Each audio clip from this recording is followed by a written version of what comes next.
नमस्कार किसान साथियों, मैं सोनी कुशवाहा कृषि विश्वविद्यालय कुमारगंज अयोध्या उत्तर प्रदेश से कृषि जागरण के YouTube channel farmer the journalist में आपका स्वागत करता हूं। किसान साथियों, हमारे जो आम के बाग हैं उसमें मंजर निकल आए होंगे, तो हमारे जो मंजर हैं उसमें फूल खिलना प्रारंभ हो गया। जो हमारे फूल खिलने हैं तो इस समय फूल झड़ने की भी समस्या आपको देखने को बागों में मिल गई होगी।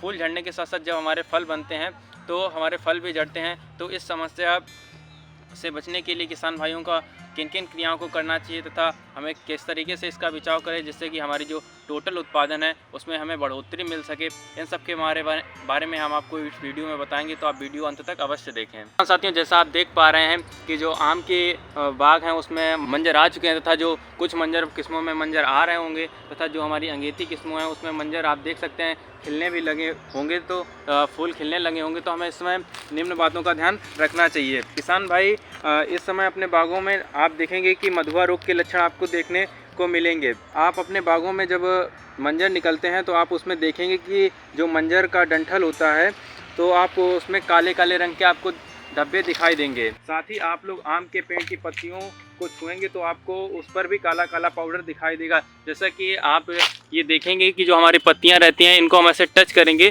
तो जो काला काला पाउडर रहता है सो में दिखाई देगा, जो हमारे मधुआ रोग का लक्षण होता है।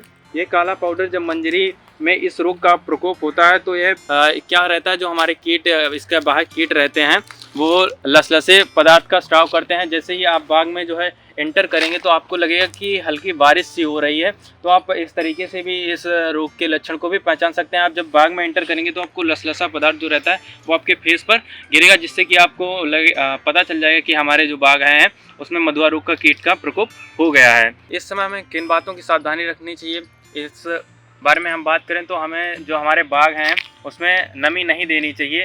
अगर बात करें तो हमें इसमें कोई भी सिंचाई नहीं करनी चाहिए। हमारे बाग में हमें किसी भी प्रकार की नमी नहीं देनी चाहिए। अगर हम इसमें नमी दे देते हैं तो यह जो रोग है भयंकर रूप धारण कर लेता है। कभी कभी कई जगहों पर बारिश हो जाती है तो आप देखेंगे कि मंजरी में फूल में काले धब्बे बन जाते हैं, जिसके कारण कई स्थानों पर लोग कहते हैं कि हमारे जो बाग में है झुलसा रोग लग गया है। तो इस समय हमारे बागों में कीट का भी प्रकोप देखने को मिलेगा। तो आप इस समय किसी भी जब हमारे फूल अगर खिल रहे हैं तो हमें किसी भी प्रकार की कीटनाशी का प्रयोग नहीं करना चाहिए। अगर हम कीटनाशी का प्रयोग करेंगे तो हमारे जो परागण की क्रिया है वो इससे प्रभावित हो सकती है, क्योंकि इसमें जो परागण होता है वो हमारी फल मक्खी के द्वारा होता है। अगर हम किसी भी कीटनाशक का प्रयोग करेंगे तो हमारी फल मक्खी मर जाएगी, तो इससे हमारा जो परागण है वो प्रभावित होगा। साथ ही आप लोग इसमें जो हमारा कुछ फफूंद जनित रोग भी लगते हैं, तो इसमें आप जो हमारा फफूंद नाशी है तो आप उसमें प्रोपिनेब 1 ग्राम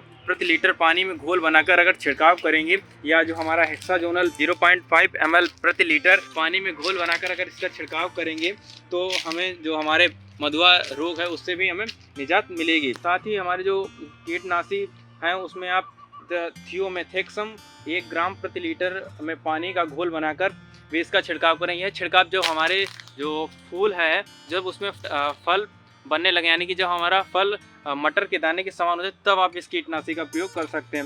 साथ ही जो आपको यह जानकारी अच्छी लगी हो तो हमारे वीडियो को लाइक करें, कमेंट करें, साथ ही साथ आपके जो किसान भाइयों के ग्रुप हैं उसमें शेयर करें।